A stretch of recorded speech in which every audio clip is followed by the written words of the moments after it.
hatto taqadigan odam ham bilmaydi. Juda katta zarar. Men aptekadan olganman. Eshitishga yoki sog'likka zarari bormi? Albatta foyda bermaydi. Assalomu alaykum akustik kuzatuvchilari. Bugun sizlarga yana bir eng kerakli ma'lumotlardan birini tushuntirishga harakat qilaman, chunki bizda ijtimoiy tarmoqlar orqali shunday savollar kelyapti. Aynan biz juda ko'p holatlarda eshitish bilan muammolarga eshitish moslamalari bilan yechim berishga to'g'ri kelyapti.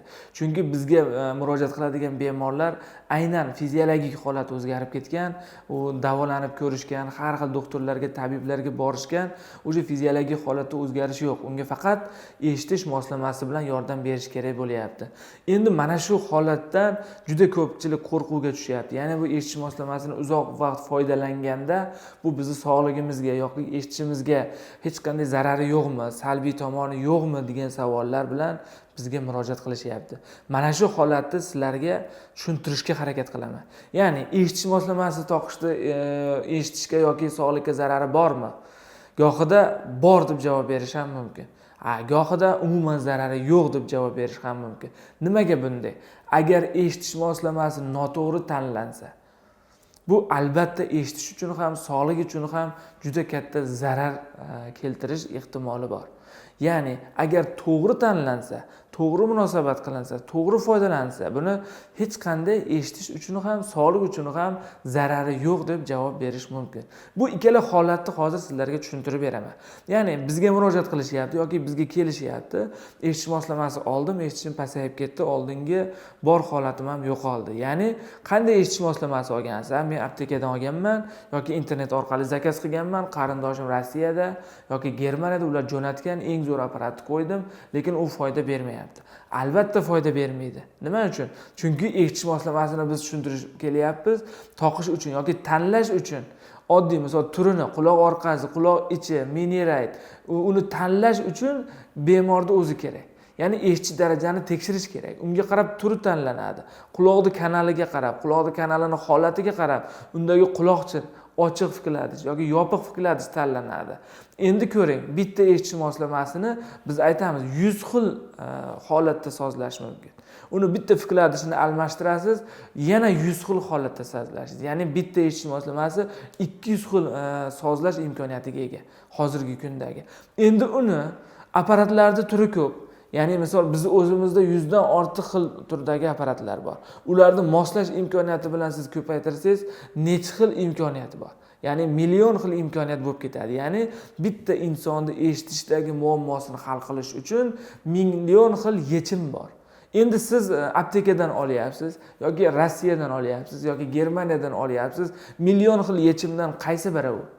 Siz ham bilmaysiz, aptekachi ham bilmaydi, jo'natgan odam ham bilmaydi, hatto taqadigan odam ham bilmaydi. Ya'ni milliondan bir holat ehtimolda u apparat sizga tushishi mumkin. Milliondan qolgan turlarida sizga tushmaydi.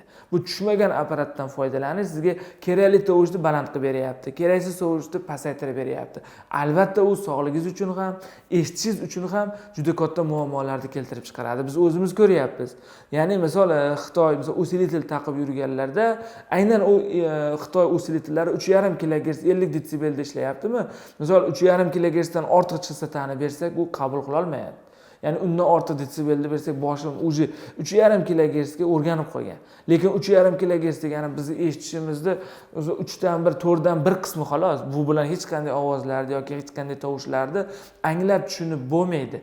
Endi qarang, haqiqiy yaxshi apparat, haqiqiy sluhovoy apparat, masalan, eshitish moslamasi, u moslanadigan sifrovoy apparatlar agar noto'g'ri tanlansa, noto'g'ri qo'yilsa, kimgadir minirat ochiq protezga yopiq protez qo'yilsa yoki yopiq protezga ochiq protez qo'yilsa ham mana shu jarayon davom etadi. Ya'ni bu u insonning eshitishiga va sog'ligiga zarar keltirishi mumkin.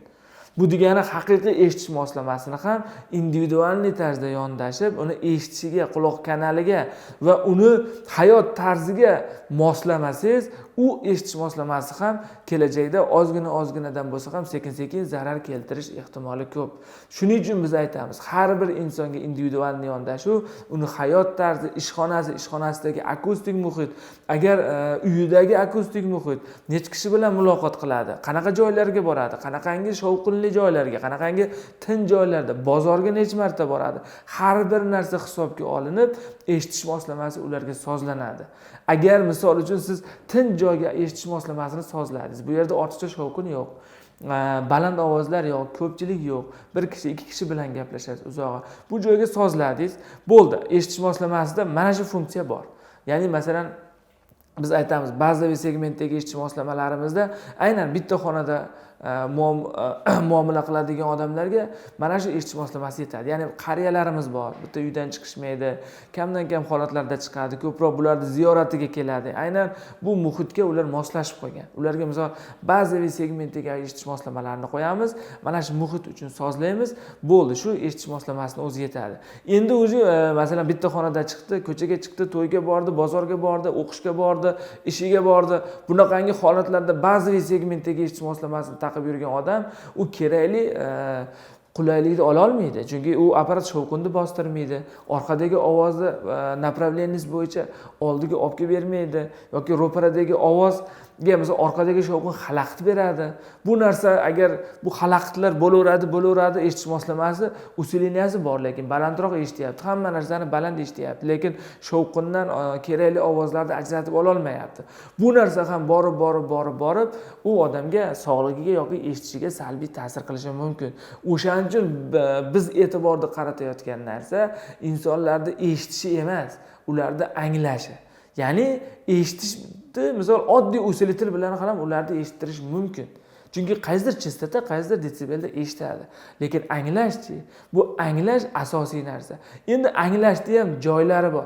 Tin joy uchun oddiy analogiy apparat yoki kanali kam bo'lgan, 4 kanalli, 8 kanalli eshitish moslamalari, hech qanday mikrofonlarda aqlli texnologiyalar bilan ishlaydigan eshitish moslamalari bilan ham buni misol eshittirib, tin joylarda anglashni imkoniyat yaratib berishimiz mumkin. Lekin muhit o'zgargan sari ularga aqlliroq texnologiyalar kerak, yuqori texnologiyalar, yuqori aniqlikda ishlaydigan mikrofonlar, o'ta чувствительный mikrofonlar bilan jihozlangan eshitish moslamalari bilan kompensatsiya qilish kerak eshitishni. Bizni qo'yadigan misol oldimizga talabimiz ham, mijozlarga tavsiyalarimiz ham mana shulardan iborat. Ya'ni ularga eng sifatli ovozni eshitish orqali misol hamma hissiyotlarni qabul qilish. Biz misol psixoakustika bo'yicha biz sizlarga yana bir bor takrorlab o'tamiz. Bizni eshitishimiz faqat kimdir ovozini eshitish, ma'lumot olish uchun emas, bizni hissiyotlarimizni boshqaradi. Ya'ni bizni qo'rquvimiz, bizni xursandchiligimiz, bizni xafagarchiligimiz, bizni depressiyamiz yoki bizni quvonchimiz, bolalarimizning ovozi, ota-onalarimizning ovozi, hamma ohanglar bu bizni eshitishimiz bilan bog'liq. Bu har bitta hissiyotni olish uchun oddiy usilitel bilan buni yechib bo'lmaydi. Oddiy analogiy apparat bilan buni yechib bo'lmaydi. Yoki oddiy texnologiyasi yo'q apparatlar bilan buni yechib bo'lmaydi. Biz taklif qilayotgan eng aqlli texnologiyalar, eng yuqori texnologiyalar, eng premium apparatlarda ham Xudo bergan bu hissiyotlarni o'zi 70-80% gacha biz olishimiz mumkin. Endi qolgan apparatlarni qo'yaveringlar. Shuning uchun bu haqda yana individualni ko'rishganimizda biz mutaxassislarimiz sizga yana ham to'liqroq ma'lumotlar berishadi. Biz bilan bog'laning. Agar muammolaringiz bo'lsa, biz ham xudo emasmiz. Kelgan odamni bir ko'rishda yoki bitta so'z bilan davolab qo'ya olmaymiz. Endi biz ham harakat qilamiz, siz ham harakat qilasiz. Qanchalik darajada sizning muammongiz yechilsa, biz bundan faqat xursand bo'lamiz. Bu orqali bizlardan yana qo'shimcha ma'lumot olish uchun videomiz ostidagi telefonlarga murojaat qilinglar, o'z fikr mulohazalaringizni qoldiringlar. Biz bilan samimiy munosabatda bo'lganlarga biz doim harakat qilamiz, qo'llab-quvvatlashga va yordam berishga. Sog' bo'linglar, salomat bo'linglar.